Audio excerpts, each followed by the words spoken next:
प्रतिष्ठितम्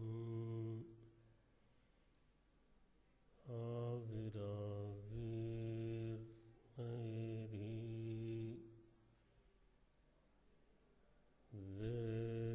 वेदस्य मानिस्थः श्रुतं मे मा प्रहासीः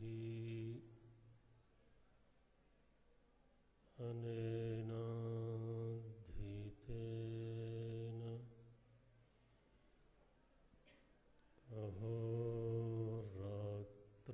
अहोरात्रान् सन्दधामि श्रुतं वदिष्यामि सत्यं वदिष्यामि तन्माम् अवतु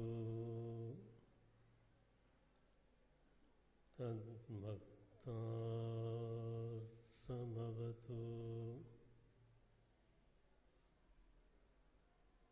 अवतु माम् अवतु भक्तारम्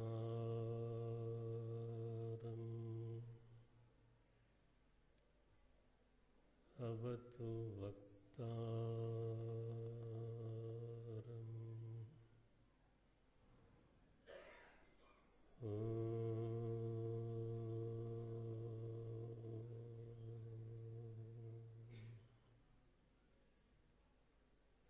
शांति शांति शांति।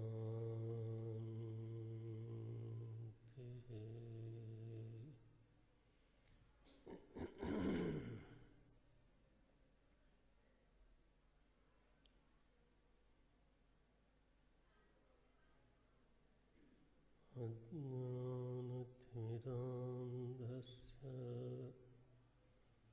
ज्ञानाञ्जनशलाकया चक्षुरुन्मीलितं येन तस्मै श्री गुरवे नमः। तस्मै श्री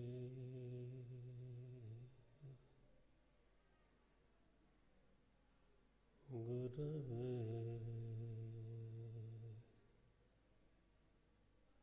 नमः।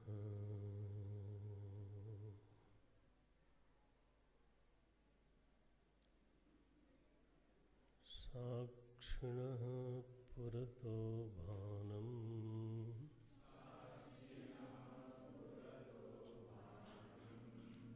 लिंगं देहेन संयुतम्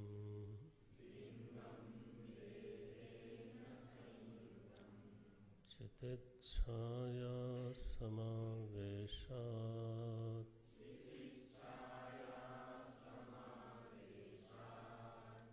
जीवस्यात् व्यावहारिकः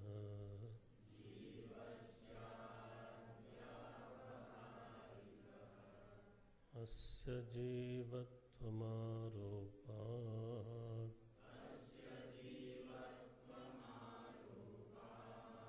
साक्षिण्यप्यवभासते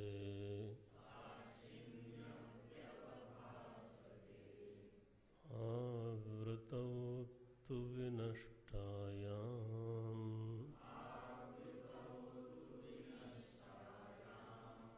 भेदे भाते पयाति तत्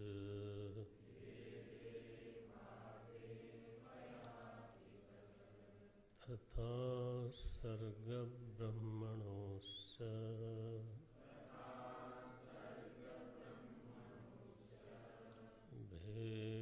भेदमावृत्य तिष्ठति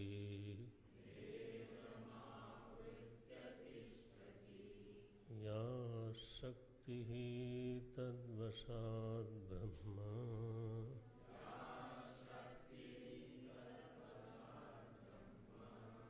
विकृतत्वेन भाषते।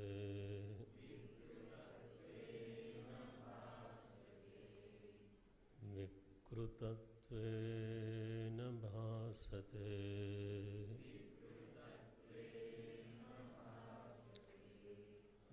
अत्राप्यावृत्तिनाशेन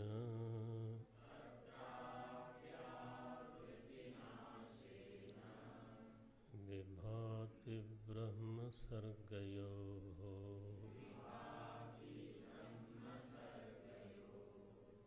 भेदस्तयोर्विकारस्यात्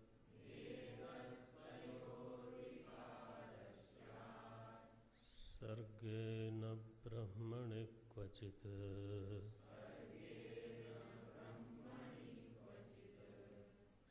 सर्गेण ब्रह्मणि क्वचित्।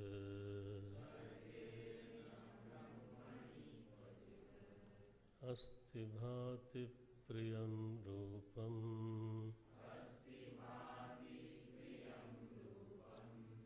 नाम चैत्यंशपञ्चकम्।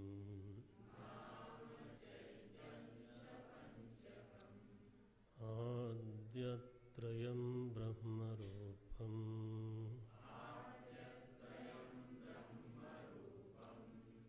जगद्रूपं ततोऽद्वयम्।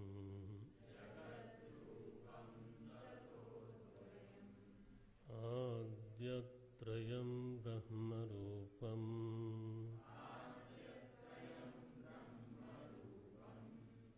जगद्रूपं ततोऽद्वयम्।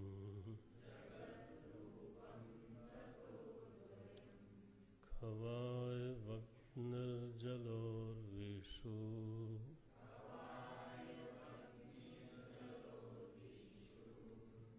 देवतिर्यं नरादिषु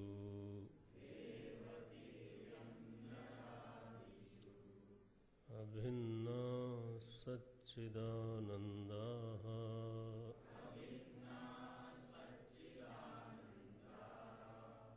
भिद्येते रूपनामनि।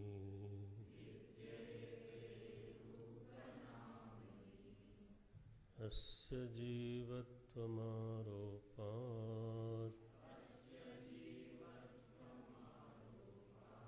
साक्षिण्यप्यवभासते।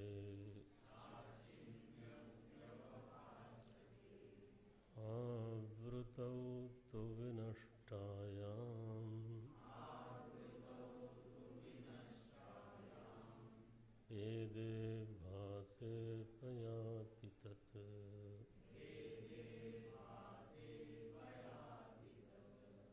तथा ब्रह्मसर्गयोस्तथा सर्गब्रह्मणोश्च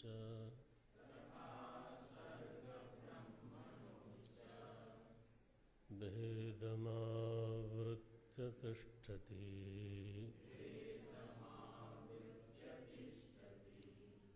या शक्तिः तद्वशात् ब्रह्म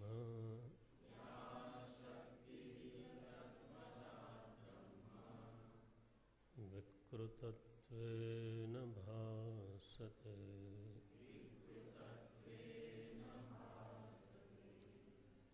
विकृतत्वेन भासते।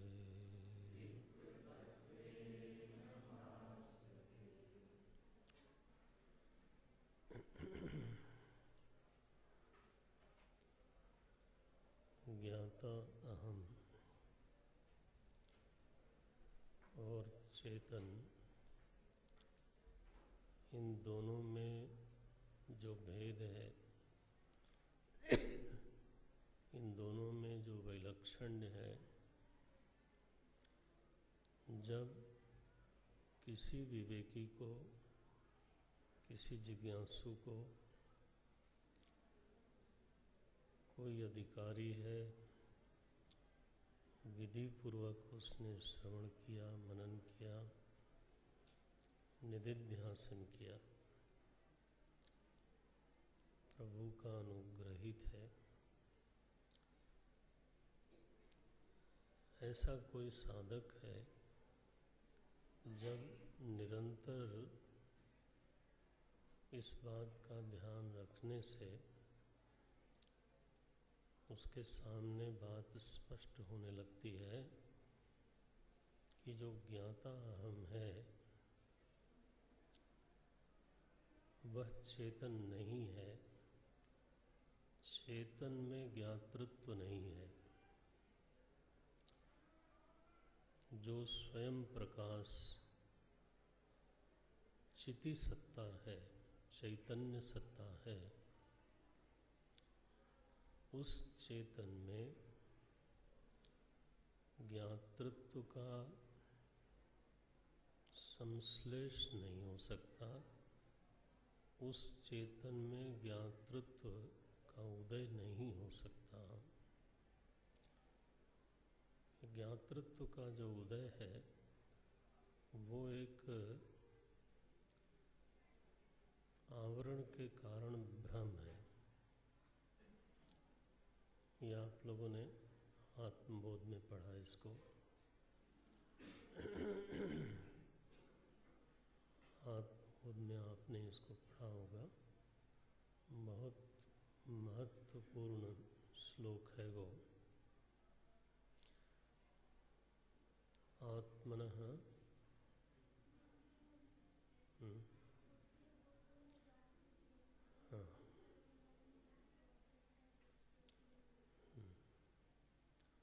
आत्मनो विक्रिया नास्ति बुद्धेर्बोधो न जात्वपि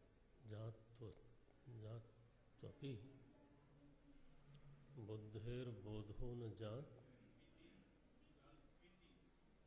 जात्विति।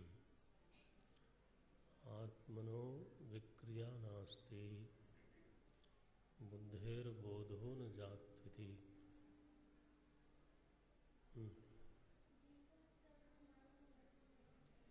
ज्ञाता दृष्टा इति मुह्यति।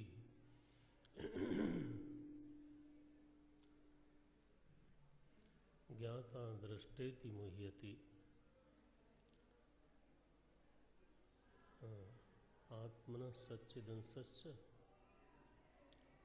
बुद्धिर्वृत्तिरितिद्वयम् संयोज्य च विवेकेन जानामीति प्रवर्तते। वो जो स्पीकर है ना वो सीधा माइक पे आ गया, वो पीछे वाला जो स्पीकर है वो भी आ गया। इसको ना हिलाया करो, इसको बीच में ले लो, पूरा ही ले लो। बीच में ले लो, स्टूल को बीच में ले लो। नहीं नहीं, बीच में, दोनों खंभों के बीच में। हाँ, सीधा करो शिव जी की तरफ। इसको भी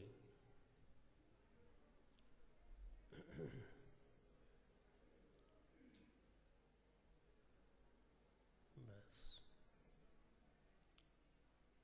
ऐसे रखा करो।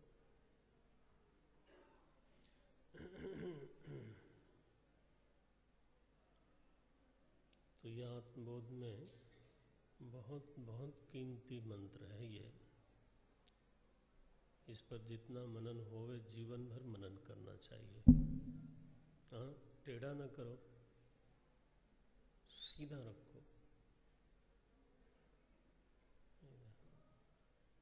उसका मुंह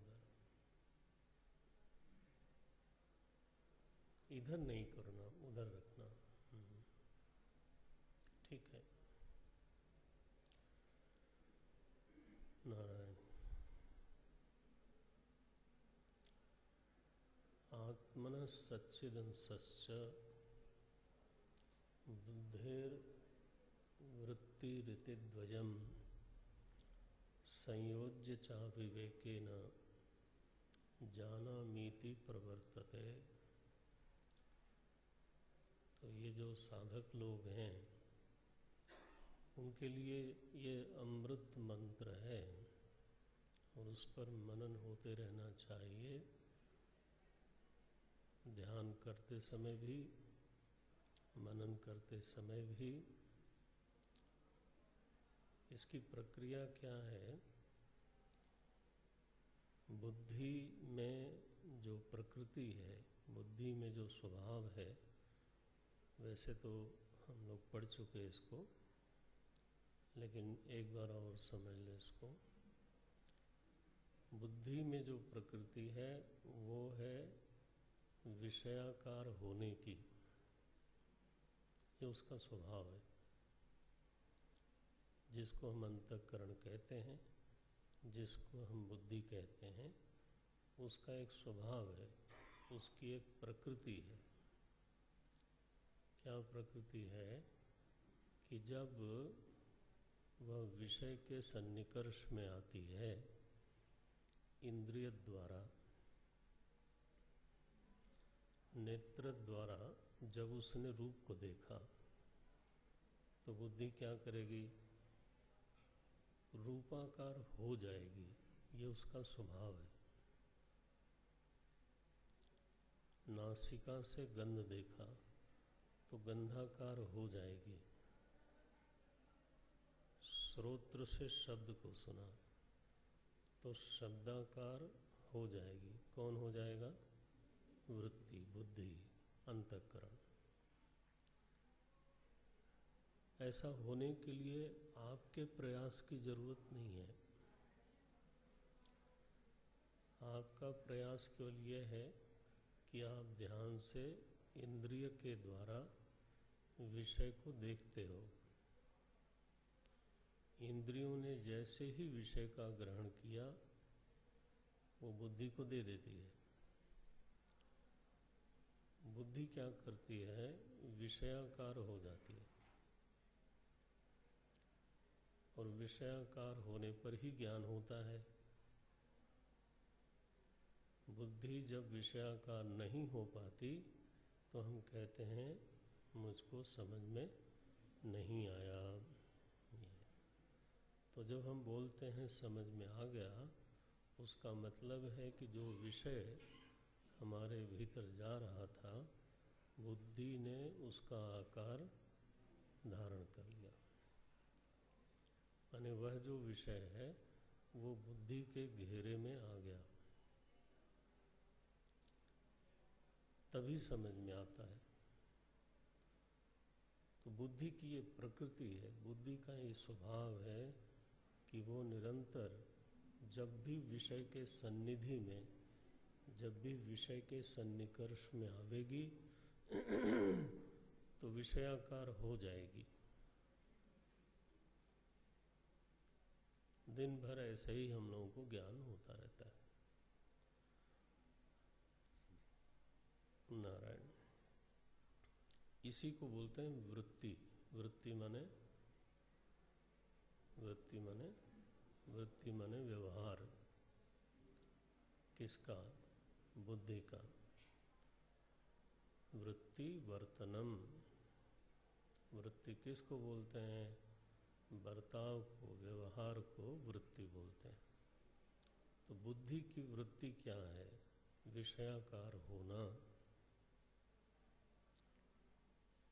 इसलिए ऐसी कोई वृत्ति नहीं हो सकती जो निर्विषय हो।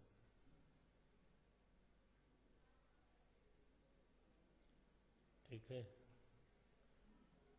इसी को लोग बोल देते हैं कि बुद्धि कभी निर्विषय नहीं हो सकती। तो मैं थोड़ा ऐसे बोल देता हूँ कि ऐसी कोई वृत्ति नहीं हो सकती जो निर्विषय हो। निर्विषय अगर विषय नहीं होगा तो बुद्धि विषयाकार होगी कैसे? इसलिए ध्यान रखना, सुसुप्ति में भी बुद्धि अभाव रूपी विषय का आकार लेती है। अभाव भी तो विषय है ना, उसको भी तो आप जानते हो ना। तो अभावाकार होकर के ही बुद्धि सुषुप्ति में है। बुद्धि की ऐसी कोई दशा नहीं है, माने वृत्ति की ऐसी कोई दशा नहीं है जब विषय न हो और वृत्ति होवे। तो वृत्ति हमेशा विषयाकार विषयाकार विषयाकार होती रहती है, ये उसका स्वभाव है। लेकिन विषयाकार होने से विषय का ज्ञान नहीं होता।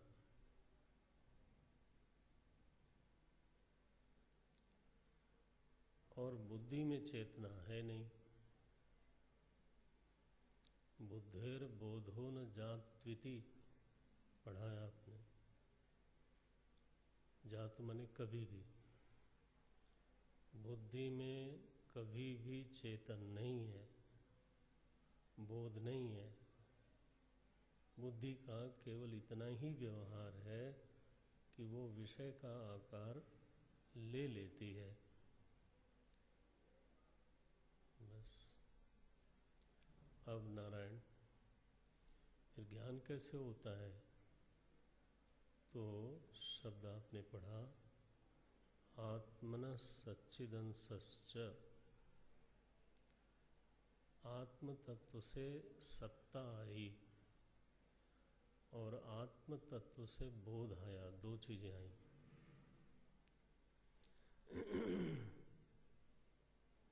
है ना श्लोक? आपके अगर मेधा में वो होवे तो कितनी बढ़िया बात है।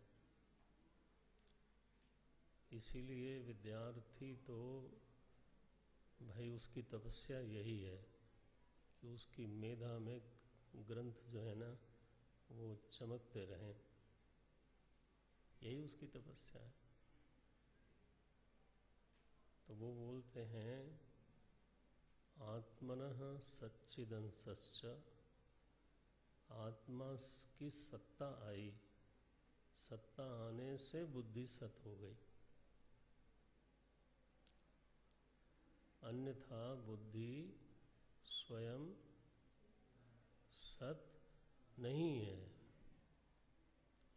सत भी नहीं है और चित भी नहीं है, बोध भी नहीं है। तो उन्होंने ये नहीं कहा कि आत्मनः चिदंसस्य, उन्होंने ये कहा, भगवान भाष्यकार का श्लोक है ये, उन्होंने कहा आत्मनः सच्चिदंसस्य, माने बुद्धि में विषयाकार होने का जो स्वभाव है वो उसका अपना है, लेकिन बुद्धि में जो सत्ता है वो उसका अपना नहीं है, और बुद्धि में जो चेतन है वह भी उसका अपना नहीं है। ये बुद्धि में सत्ता आगंतुक है और चेतना भी आगंतुक है। अब ये शब्द आपको परिचित है। जैसे जल में उष्णता आगंतुक है, जैसे प्रतीयमान सर्प में सत्ता आगंतुक है, ठीक है ना। प्रतीयमान सर्प असत है लेकिन सत लगता है, तो उसमें सत्ता कहाँ से आई? बोले रज्जु से आई, ठीक है। तो हम देखते हैं जगत में कि जिस चीज में जो चीज भासती है जरूरी नहीं कि वो उसकी हो। हाँ, हो सकता है वो किसी और से आई हुई हो और भासती उसमें हो। जल में भासती है उष्णता, आई है अग्नि से। देखो, सर्प में भासती है सत्ता, आई है रज्जु से। ये तुलसी बाबा ने यही लिखा, यत् सत्वाद अमृषैव भाति सकलम रज्जौ यथा अहेर भ्रमः। रज्जौ जैसे रस्सी में, उन्होंने रज्जु सर्प का ही दृष्टांत दिया, ये भी आप पढ़ चुके हैं। तो बुद्धि में सत्ता और चेतना आत्मा से आई और बुद्धि से जुड़ गई है। सत्ता भी जुड़ गई और चेतना भी जुड़ गई। क्या वास्तव में? तो नीचे लिखते हैं संयोज्य च अविवेकेन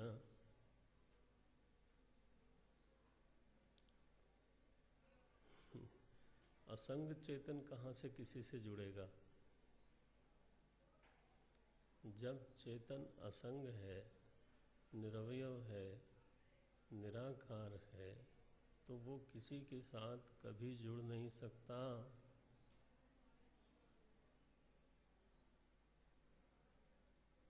पंक्ति बहुत कीमती है, एक एक शब्द कीमती है। क्या बोल गए? संयोज्य च अविवेकेन, अविवेक से दोनों जुड़े। नीलिमा और आकाश अविवेक से जुड़ गए।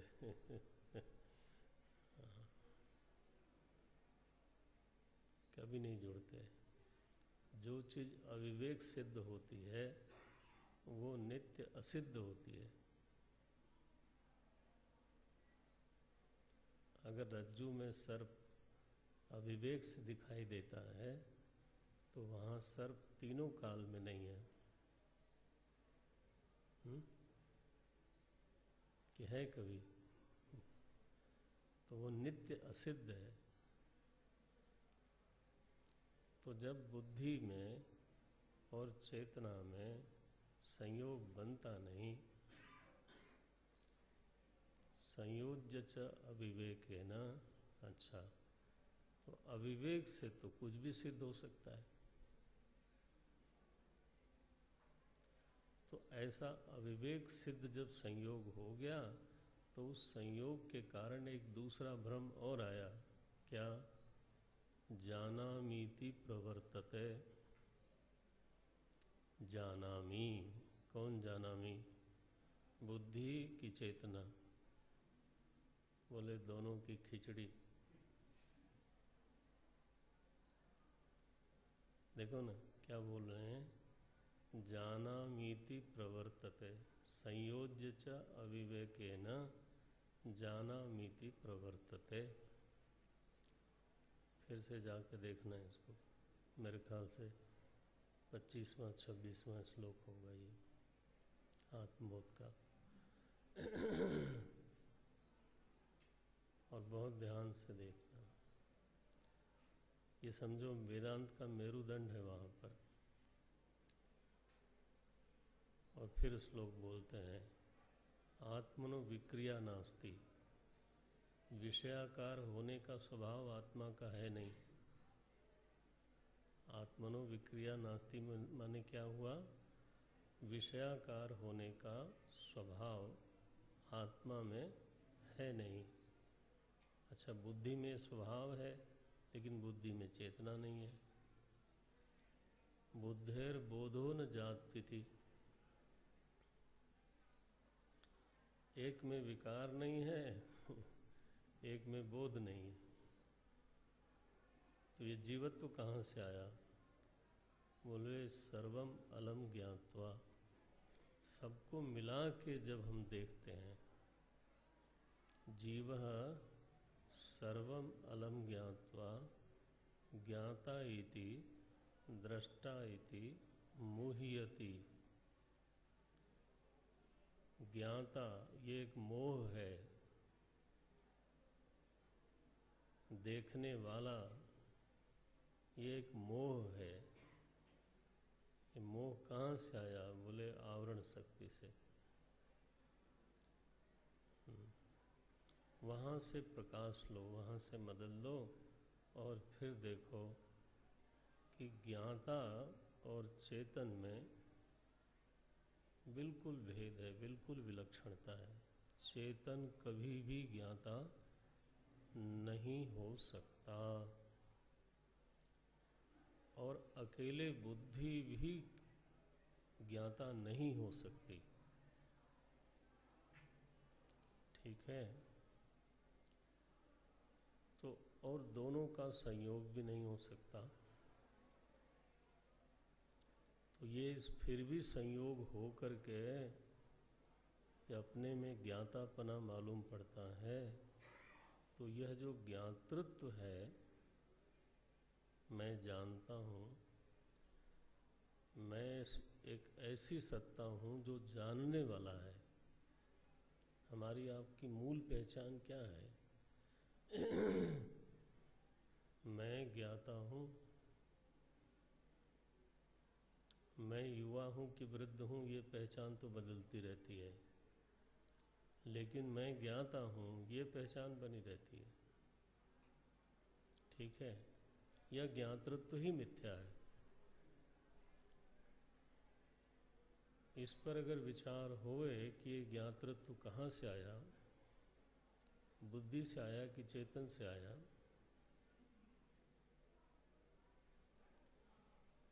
कि इनका भेद ढका होने के कारण भ्रम से आया, कहाँ से आया? तो भेदे भाते, नीचे की पंक्ति है, भेदे भाते, जब ये भेद भाषित होने लगता है बिल्कुल साफ साफ कि ये तो कहीं से आ ही नहीं सकता। अंतःकरण जड़ है, भले ही उसमें विक्रिया हो, और आत्मा चेतन है लेकिन उसमें विक्रिया नहीं है। उस चेतन का अंतःकरण के साथ वास्तविक संयोग हो नहीं सकता, ये भी संभव नहीं है।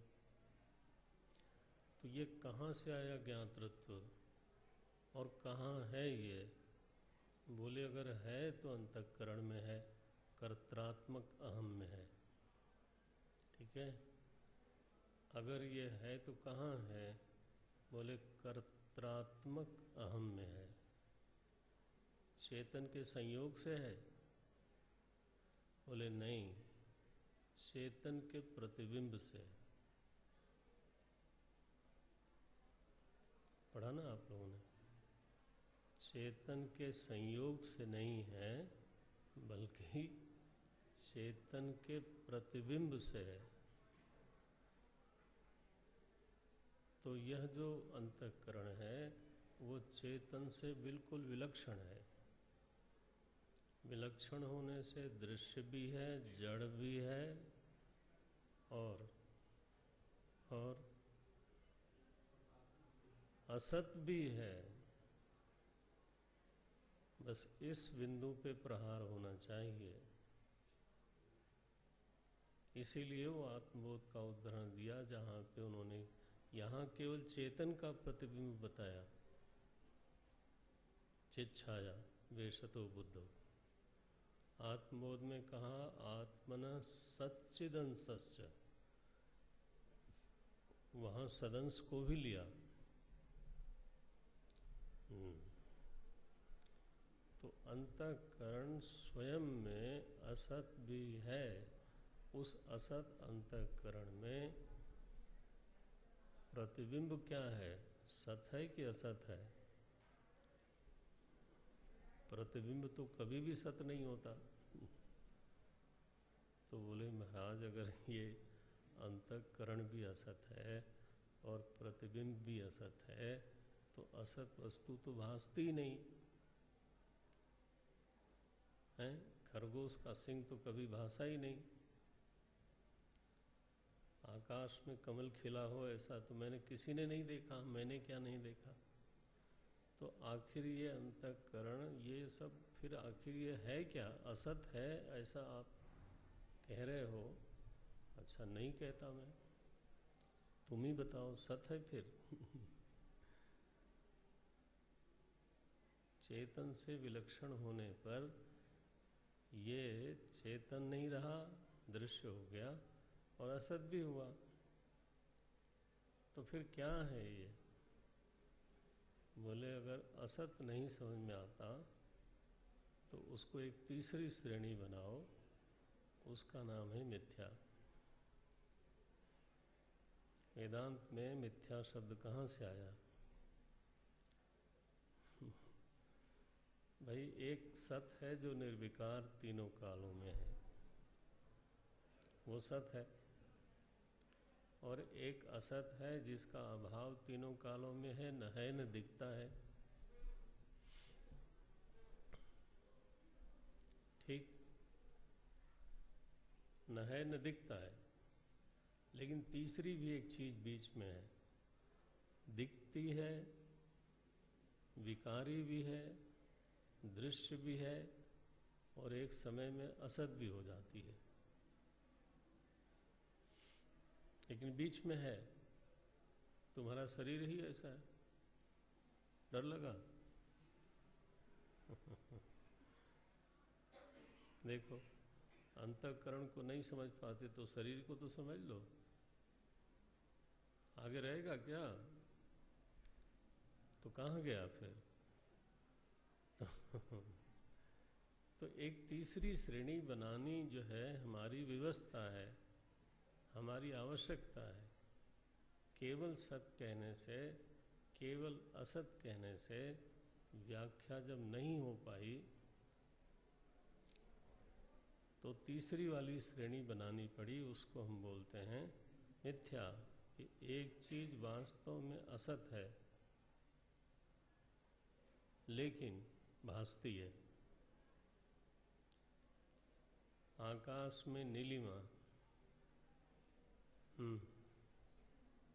असत है लेकिन भासती है, तो असत बोलेंगे कि मिथ्या बोलेंगे? क्या सही होगा? मिथ्या बोलना सही होगा।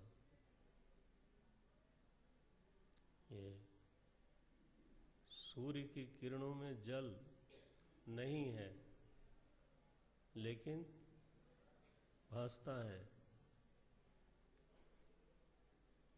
तो अब वो भासता है तो फिर मैं कैसे बोलूं कि ये खरगोश की सींग की तरह है? उससे तो अलग हो गया ना।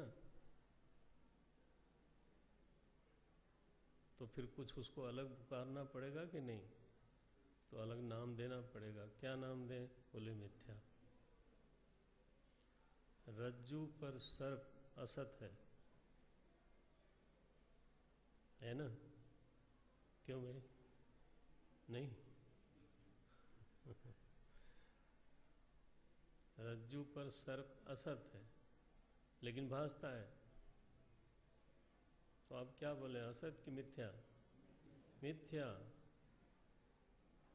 इसलिए लोग जो हैं समझते नहीं कि वेदांत ने कितनी मेहनत करके ये मिथ्या शब्द निकाला है। लोग नाराज हो जाते हैं कि अरे आप जब देखो तब जगत को मिथ्या बोलते हो।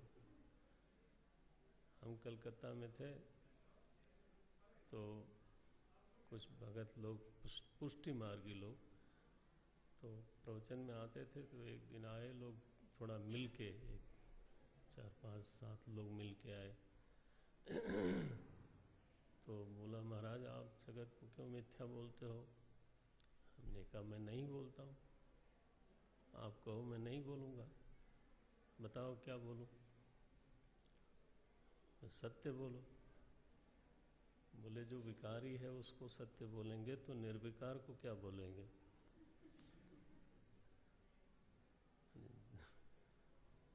तो दोनों को सत्य बोलेंगे, एक श्रेणी का हो गया ये।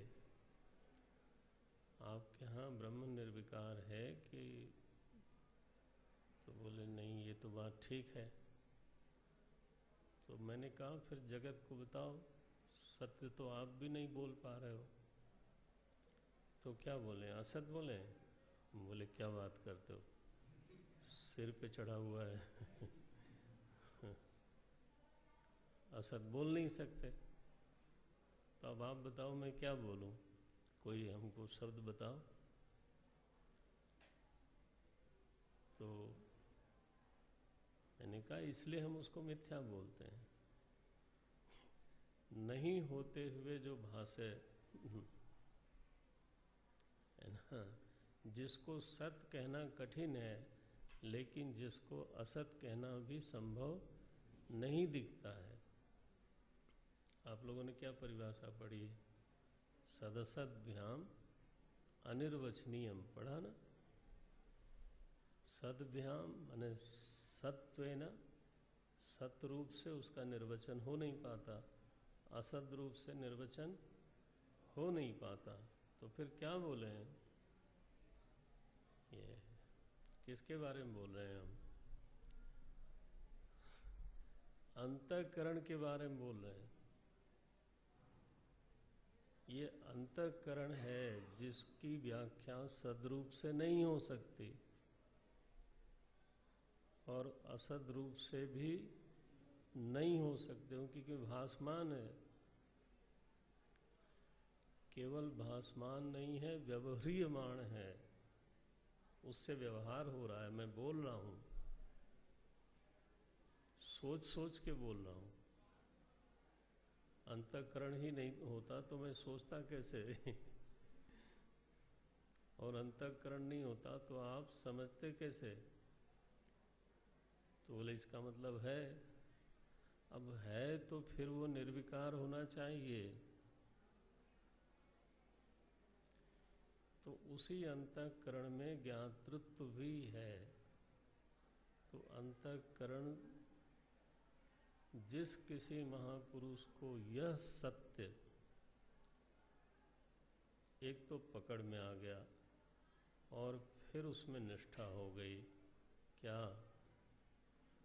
कि अंतःकरण मिथ्या है,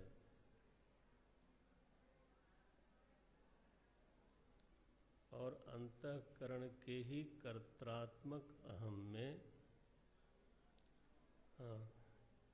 ज्ञातृत्व भी मिथ्या है। ज्ञातापना भासता रहेगा। ये नहीं कि आज हमने श्रवण किया तो अब ज्ञातापन भासेगा नहीं, भासता रहेगा। लेकिन भासने से कोई चीज सत्य नहीं होती। तो ज्ञानी पुरुष जो असली सत है उसका ध्यान करता है, वो है चिन्मय वस्तु, चेतन, प्रत्यक चेतन, सर्वांतर में जो चेतन है, निर्विकार, निराकार, निरवयव, असंग चेतन है, उस पर ध्यान होता है उसका। और जब ज्ञाता भासता है उसके भीतर, तो वो उस बात को जानता है कि ये मिथ्या प्रतीति है। ज्ञातृत्व क्या है? मिथ्या प्रतीति है। कर्तृत्व क्या है? मिथ्या प्रतीति है। भासती है, मिथ्या है। भोक्तृत्व क्या है? मिथ्या है।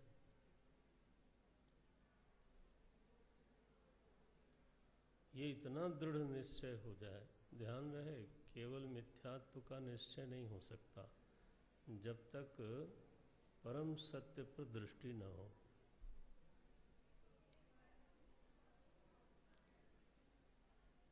किसी को मिथ्या समझ लेने से उसमें निष्ठा नहीं होती। रस्सी दिखाई दे जाए तब सर्प मिथ्या है। आप केवल विचार से सर्प को मिथ्या सिद्ध करोगे तो सिद्ध भले हो जाए लेकिन डर लगेगा, उसके पास नहीं जाओगे। यही वेदांतियों का यही हाल होता है। और कच्चे वेदांतियों का वही हाल होता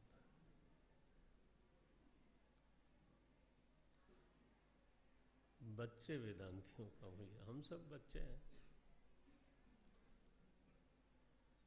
प्रौढ़ वेदांती हो, वो निष्ठावान हो, रमण महर्षि की तरह हो, परमहंस जी की तरह हो, गुरुदेव की तरह हो, तपोवन जी महाराज की तरह, भगवान शंकराचार्य की तरह।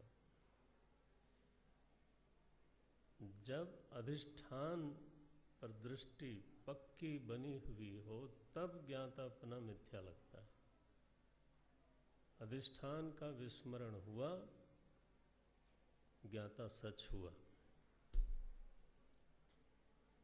बस ज्ञातृत्व भी सच होने लग जाएगा, भोक्तृत्व भी, कर्तृत्व भी, पूरी दुनिया ही फिर आ गई फिर से।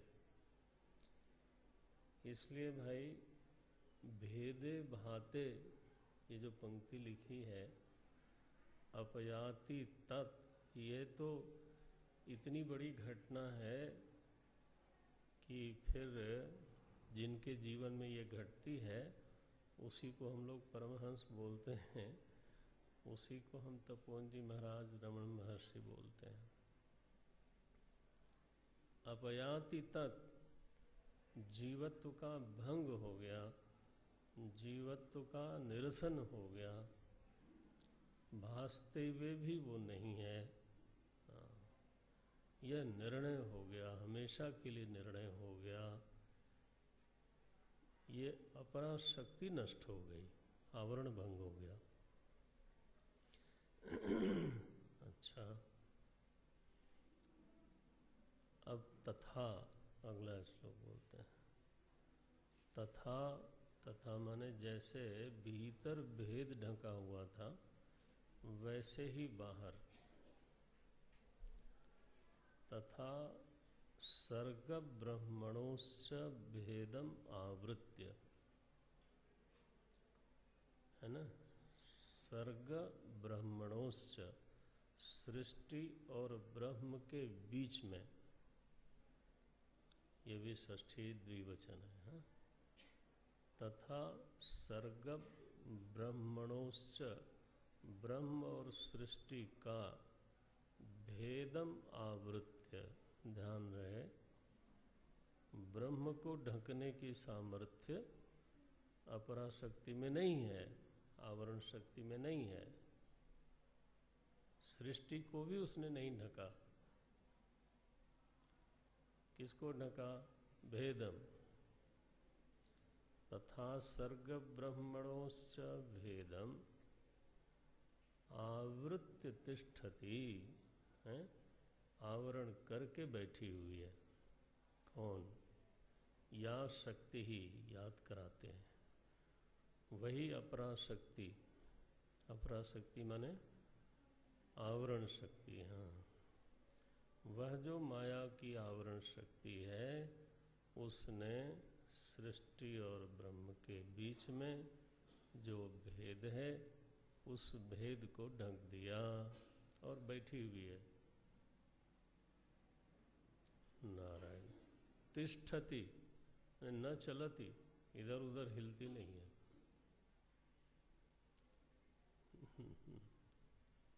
अच्छा, उससे नुकसान क्या हो रहा है? नुकसान ये हो रहा है, या शक्ति ही तत्वशात ब्रह्म, ये देखो, इसी आवरण के कारण भ्रम फिर क्या हुआ, विक्षेप क्या हुआ? बोले या शक्ति ही तद्वशात ब्रह्म विकृतत्वेन भासते। यह जो ब्रह्म तत्व है यह विकारी रूप में भासता है। कम से कम गनीमत है कि ब्रह्म भासता है। ये नहीं कहा ग्रंथ ने कि ब्रह्म भासता ही नहीं। ये भी तो संतोष की बात है ना। ब्रह्म भासते, पंक्ति देखो, ब्रह्म ही भासमान हो रहा है। बोले हमको तो जगत भास रहा है। बोले तुम गलत हो। जो तुमको भास रहा है वो जगत नहीं है। वो ब्रह्म है। पंक्ति देखो क्या बोलते हैं, या शक्ति ही तद्वशात ब्रह्म,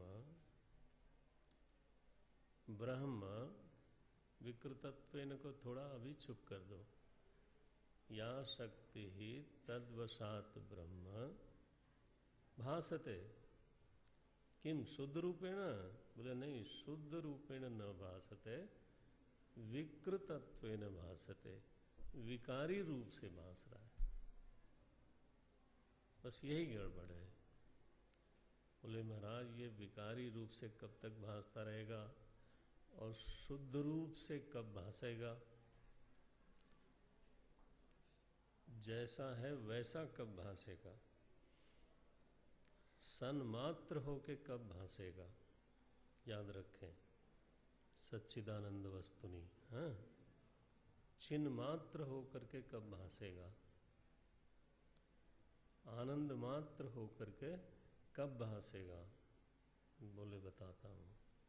अत्रापि, अगला श्लोक, अत्रापि, अत्रापि माने जैसे भीतर था वैसे ही यहां भी। अत्रापि आवृत्ति नाशेन, यह जो भेद ढका हुआ है ना, तो यह आवरण भंग हो जाए।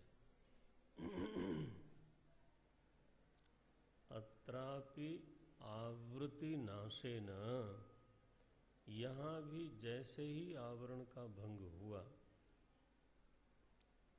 विभाति, देखो जरा शब्द देखो, विभाति, किम विभाति? भेदः। ब्रह्म विभाति, सृष्टि विभाति? बोले नहीं, भेद विभाति, वही तो ढका हुआ था। ग्रंथ देखना, विभाति ब्रह्म सर्गयोः भेदम। आहा, दोनों अलग अलग भासने लग गए।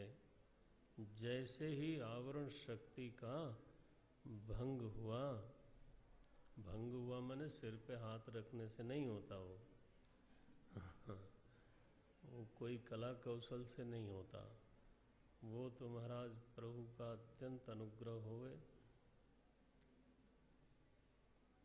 अधिकार जो जीवन में आता है ना वेदांत का, वो कृपा का ही फल है। गोस्वामी जी ने लिखा, यह गुण साधन ते नहीं होई, तुम्हारी ही कृपा पाव कोई कोई।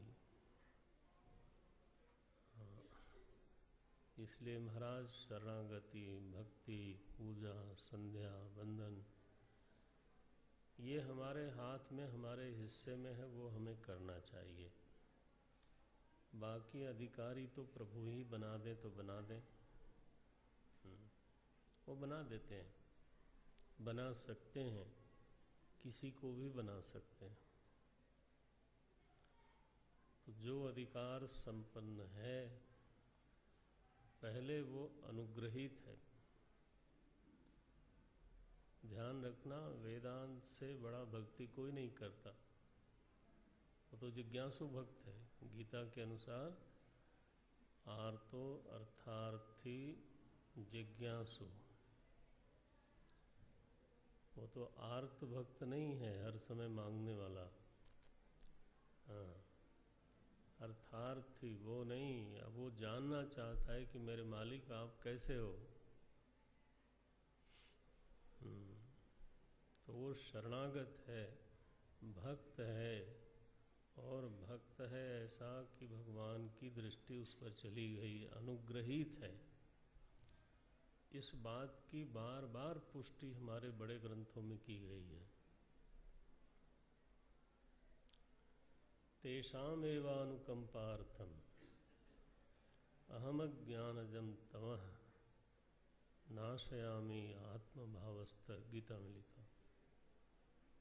तेषाम एवानुकंपार्थम, जो मेरा भक्त है, ददामि बुद्धि योगम तम,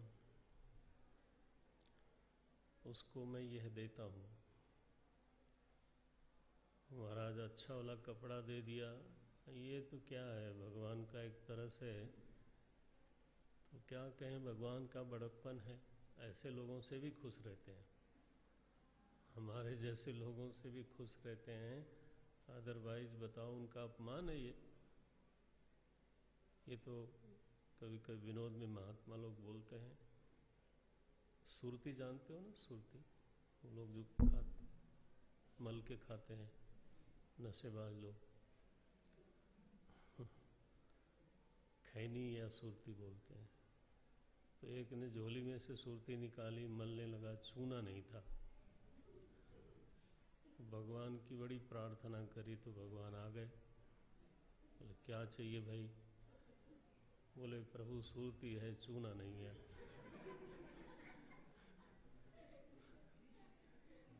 तो थोड़ा चूना दे दो, काम चल जाएगा। एक तो हम लोग ऐसी कैटेगरी के भक्त हैं,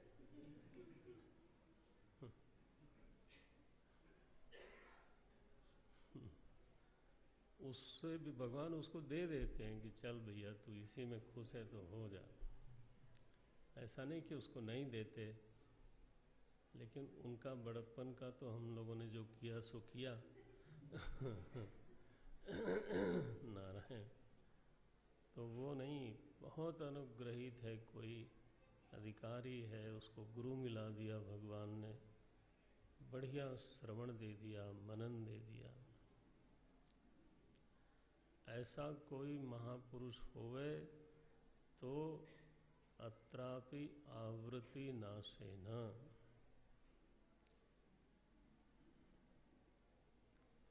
तब ये पंक्ति जाके जीवन में उतरती है।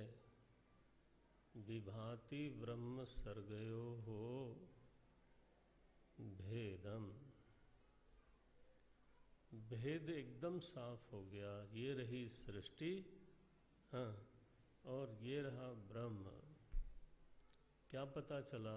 जब दोनों का वैलक्षण्य पता लगा तो क्या पता लगा? बोले तयो हो माने सर्ग ब्रह्मणो हो। ये फिर से षष्ठी द्विवचन। हाँ, तयो हो।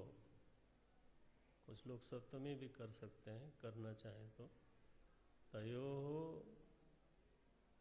विभाति ब्रह्म सर्गयो हो भेदम तयोर विकार स्यात् सर्गे।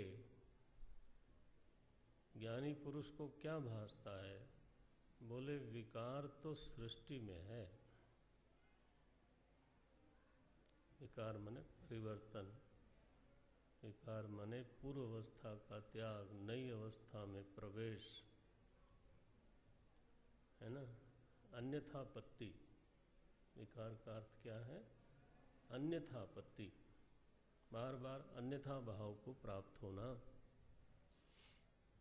जैसे हम लोगों के शरीर के बारे में ही कहते हैं, हर क्षण बदलता है, यानी सेल्स मरते रहते हैं, नए सेल आते रहते हैं। डॉक्टर लोग कहते हैं कि 7 साल में आपका सारा शरीर बदल जाता है, हर सेल मर जाता है, दूसरा आ जाता है। उस हिसाब से अगर कोई 35-34 साल का तो 5 बार मर चुका है। ज़्यादा वालों के लिए मैंने कुछ नहीं कहा, क्योंकि ये तुम ही लोगों के लिए कहना था। तुम लोग शायद इसी दायरे में होगे कहीं आसपास, तो तुम लोग इतनी बार मर चुके हो शरीर से। हाँ, इसको बोलते हैं विकार, अन्यथापत्ति। बार बार अन्य भाव में प्रवेश, अन्य भाव को प्राप्त होते रहना। वो कहाँ है? ये विकार कहाँ है? विकार का आश्रय कौन है? बोले सर्गे, सृष्टि है। न ब्रह्मणि क्वचित, ब्रह्म में विकार का लेश भी नहीं है।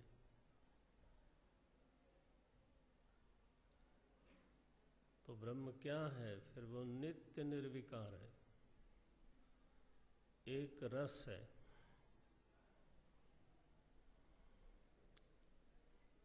निर्विकार, निरवय, निराकार, निरंश, असंग, चिन्ह मात्र, आनंद मात्र। कभी भी अन्यथापत्ति नहीं होती। माने ऐसा नहीं हो सकता कि ब्रह्म चिद रूप है और थोड़ी देर के लिए फिर से, हाँ, अन्यथापत्ति होगी तो क्या होगा? जड़ रूप हो जाएगा। ये नहीं हो सकता।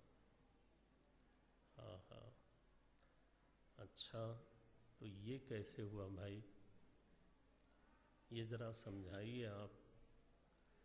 तो जैसे भीतर जीवत्व को उन्होंने समझाया था, अब देखो कैसे समझाते हैं।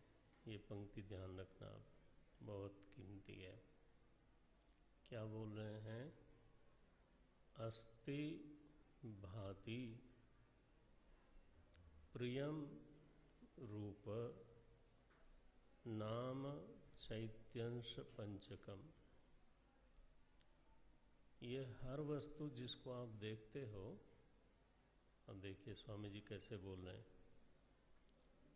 जिस किसी वस्तु को हम लोग देखते हैं उसमें 5 अंश होते हैं। च इति अंश पंचकम, ये 5 अंश हर वस्तु में होते हैं, ध्यान देना। हाँ, तो क्या है, वस्तु को पहले तो जब आप देखते हो तो ये लगता है कि ये वस्तु है ना, ये शरीर है, ये पुस्तक है। तो पहली चीज तो यही है कि है भासता है, अस्ति।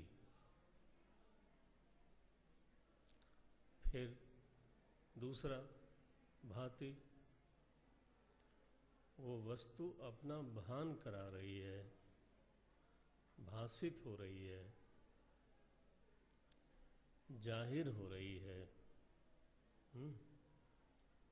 वह वस्तु अपने आप को प्रकट कर रही है, भाति। ये दूसरा लक्षण भी दिख रहा है, ठीक है ना? पकड़ते जाना इसको लिखने के साथ साथ। अस्ति भाति। फिर हर वस्तु किसी न किसी को कभी न कभी, कहीं न कहीं, तीनों जोड़ना है, किसी न किसी को कभी न कभी, कहीं न कहीं प्रिय लगती है। ऐसी कोई वस्तु नहीं है जो सर्वांश में अप्रिय हो।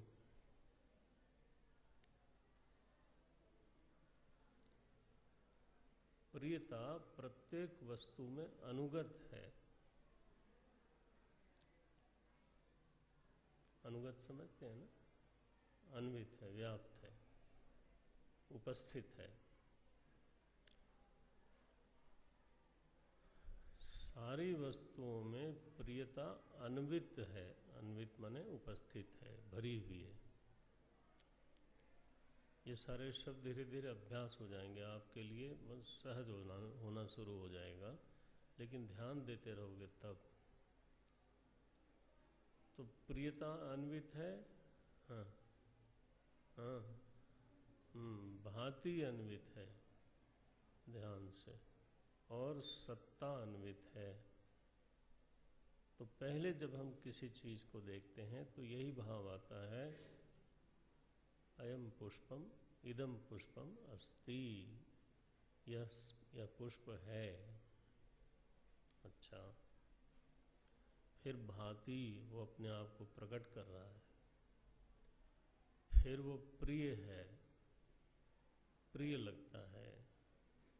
फिर चौथा क्या है, बोले उसका एक रूप है, और दूसरे रूप से अलग है। दूसरे रूप से अलग होने के कारण फिर उस अलगाव को पहचानने के लिए फिर हम नाम देते हैं। नाम का लक्षण क्या किया था? व्यावर्तकत्वम नामत्वम, याद रहना चाहिए। जो व्यावर्तन करे उसको नाम बोलते हैं, बोला था ना। ये एकदम मेधा में चमकता रहे। आप लोग पढ़ते हो ना, सहना हो तू, पढ़ते हो ना, तो उसमें एक पंक्ति पढ़ते हो, तेजस्विनौ अधीतम अस्तु। जो आपका अध्ययन किया हुआ है वो तेजस्वी बना रहे। वो मंद मंद बना रहे ऐसा नहीं, एकदम चमकता हो, उपलब्ध रहे। अच्छा भाई तो अब नाम की ज़रूरत क्यों पड़ी? क्योंकि एक रूप दूसरे रूप से अलग है, तो उस अलगाव को पहचानने के लिए फिर हमें नाम देना पड़ता है। ये गुलाब का पुष्प है, गुलाब नाम दिया। कमल उससे अलग रूप है, इसलिए एक और नाम दिया, कमल। ऐसे तो ये 5 अंश हो गए। फिर से देख लें, अस्ति, भाति, प्रियम, रूपम, नाम। किसी भी वस्तु के ये 5 अंश होते हैं। ठीक। अब हम जब किसी वस्तु को देखते हैं तो पांचों को इकट्ठा करके देखते हैं कि ये पुष्प है, नाम भी ले लिया, रूप भी ले लिया। ये पुष्प है, ये भासित हो रहा है, ये हमको प्रिय भी लगता है। कौन? पुष्प। हम जब किसी भी वस्तु को देखते हैं तो ये पांचों को मिला के ही देखते हैं। तो ये अस्तित्व किसका है यहाँ पर? ये जो रखा है, बोले ये पुष्प का अस्तित्व है। तो अस्थि किसके साथ जोड़ा? पुष्प के साथ। अच्छा, कौन भास रहा है? बोले पुष्प भास रहा है। कौन प्रिय लग रहा है? बोले पुष्प प्रिय लग रहा है। तो ये तीनों लक्षण किसके हुए? पुष्प के। अस्थि पुष्प का लक्षण है, भांति पुष्प का लक्षण है, प्रियता पुष्प का लक्षण है, रूप भी पुष्प का लक्षण है। नाम किसका है? बोले पुष्प का। वाह! ये जो हमारा अभ्यास पड़ा हुआ है, ये शरीर किसका? अभी तो आप बोल दोगे मेरा लेकिन चलो, अस्तित्व किसका? शरीर का। कौन भाषित हो रहा है? शरीर। प्रिय कौन लग रहा है? बोले पड़ोसी को तो नहीं लगता, लेकिन ध्यान रहे, लेकिन किसी न किसी को लगता है। तो इसीलिए मैंने बोला था। तो ये प्रियता किसकी है? बोले शरीर की है। रूप किसका? शरीर का। नाम किसका? शरीर का। जब भी हम इन पांचों को देखते हैं, एकदम इकट्ठे ही देखते हैं, अलग अलग करते ही नहीं।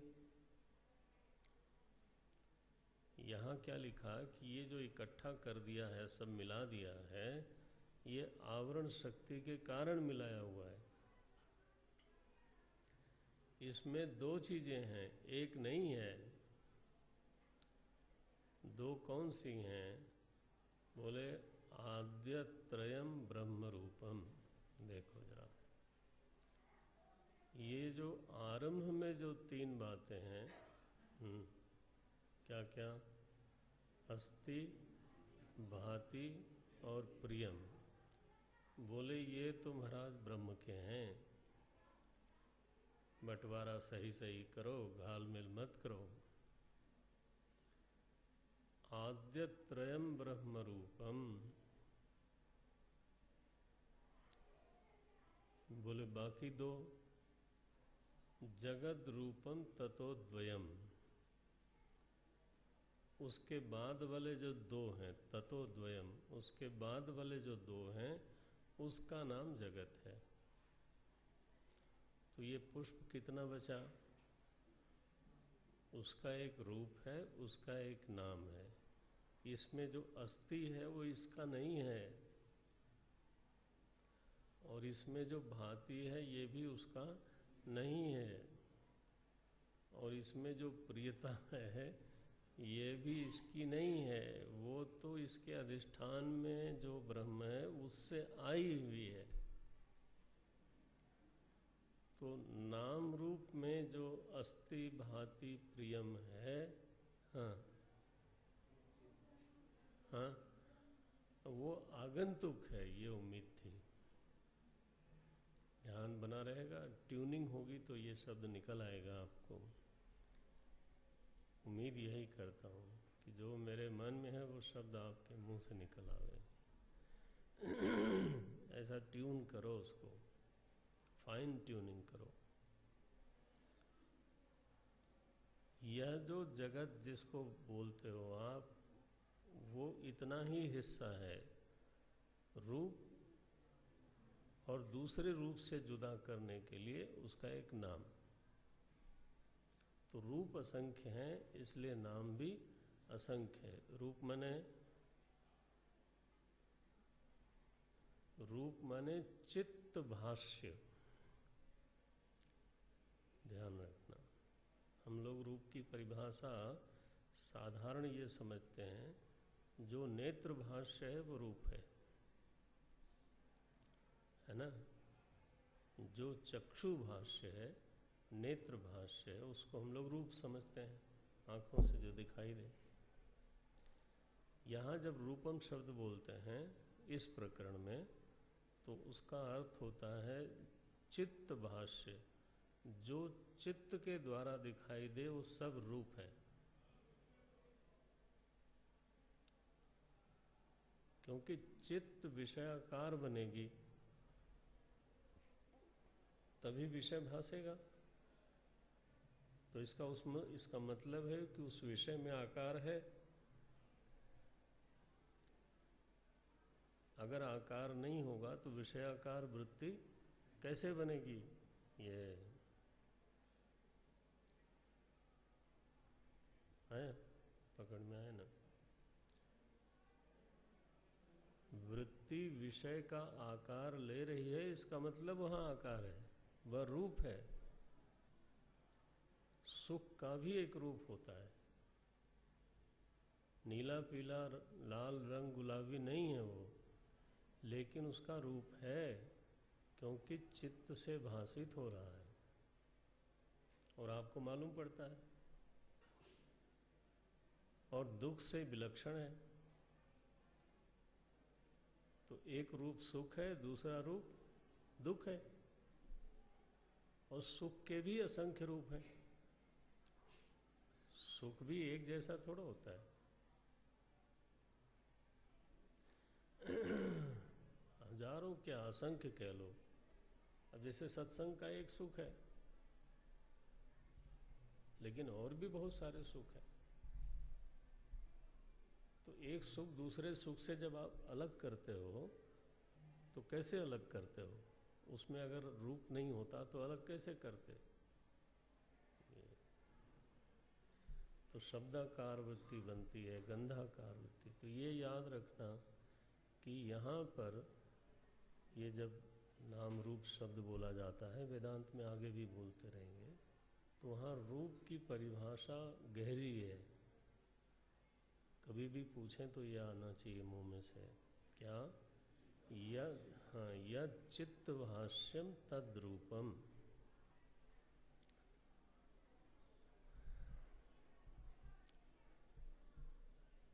यद चित्त भाष्यम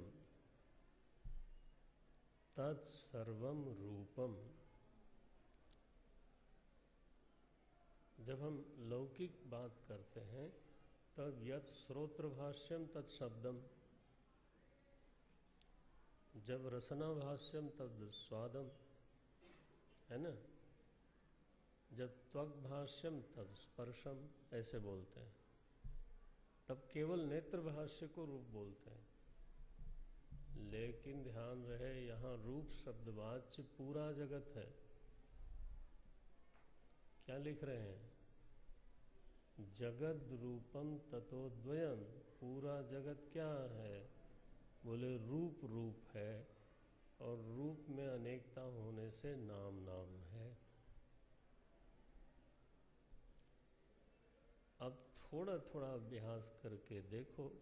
हालांकि अभ्यास करने में बुद्धि ज़्यादा देर तक टिकती नहीं है, लेकिन आधा मिनट तो टिकाओ।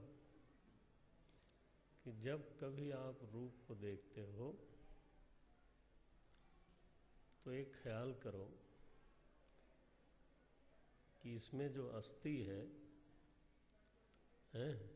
वो इसका नहीं है, ठीक है, और जो इसमें भाती है ये भी इसका नहीं है, और इसमें जो प्रियता है ये भी इसकी नहीं है। ये तीनों तो आगंतुक हैं,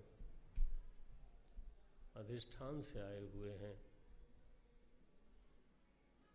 अधिष्ठान से क्यों आए? क्योंकि जैसे अनंत जल में तरंगे हैं, पढ़ा है ना आपने, उसी तरह से सच्चिदानंद में ये रूप नाम क्या है? तरंगे हैं ये। तो जितने भी नाम रूप हैं, कहो हिमालय ही सही,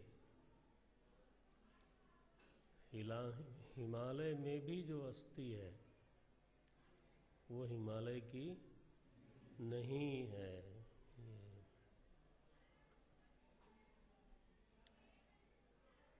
भांति उसकी नहीं है, प्रियता उसकी नहीं है। जब हम इस तरह का अलगाव करते हैं, जगत को जगत के हिस्से में डाल देते हैं और ब्रह्म का लक्षण ब्रह्म के हिस्से में डालते हैं, तो विभाति फिर क्या पता लगा? बोले जितने विकार हैं वो तो नाम रूप में हो रहे हैं, अन्यथा पत्ति किस में हो रही है? रूप में। रूप बदलता है, नाम भी बदल जाता है। भाई एक बच्चा था, उसका रूप था, तो हमने नाम रखा बच्चा है, शिशु है। फिर उसका रूप बदल गया, बोले किशोर है। क्यों नाम बदला? रूप बदल गया। फिर रूप बदल गया, नाम रखा युवा है। अब न बदलता तो अच्छा था, इसके आगे नहीं बदलना चाहिए था, लेकिन बदलता है। अब युवा के आगे फिर प्रौढ़, तो नाम रख दिया आपने प्रौढ़। तो ये रूप जब मैं आगे नहीं जाऊंगा, नहीं मेरे क्लास के लोग कम हो जाएंगे ना फिर, तो वो ठीक नहीं है। क्यों? तो इसलिए उतना ही पे रोकता हूँ, प्रौढ़ तक रोकता हूँ। अभिप्राय तो आपने समझ ही लिया कि रूप में परिवर्तन है, अन्यथापत्ति है, क्षण क्षण है, और इसलिए नाम में भी अन्यथापत्ति है। तो विकार स्यात्, कोई नहीं मना कर रहा है कि विकार नहीं है। विकार है कहाँ? सर्गे। सर्गे माने सृष्टौ, ऐसे बोलो अगर विभक्ति आती हो तो। सृष्टौ जगति, जगत में, सृष्टि में विकार है, अन्यथापत्ति है। ब्रह्म में न क्वचित। अस्ति अस्ति है, उसमें कोई अन्यथापत्ति नहीं होती। भांति भांति है, उसमें कोई अन्यथापत्ति नहीं होती। प्रियता प्रियता है, उसमें कोई अन्यथापत्ति नहीं होती। वो अधिष्ठान सच्चिदानंद वस्तुनि, है ना, ऐसा जो ब्रह्म है वो नाम रूप का अधिष्ठान एक रस निर्विकार है। या तो जब पांचों को मिला देते हैं तब लगता है सब बदल रहा है, सब नहीं बदल रहा है, नाम रूप बदल रहा है। हम लोग आपस में बात करते समय कई बार ऐसा लूज वाक्य बोलते हैं, सब बदल रहा है। सब नहीं बदल रहा है प्रभु, नाम रूप बदल रहा है। अस्ति भांति प्रियम निर्विकार है, जैसे का तैसे। कल देखेंगे। ओम। इस पर ध्यान दे के देखना।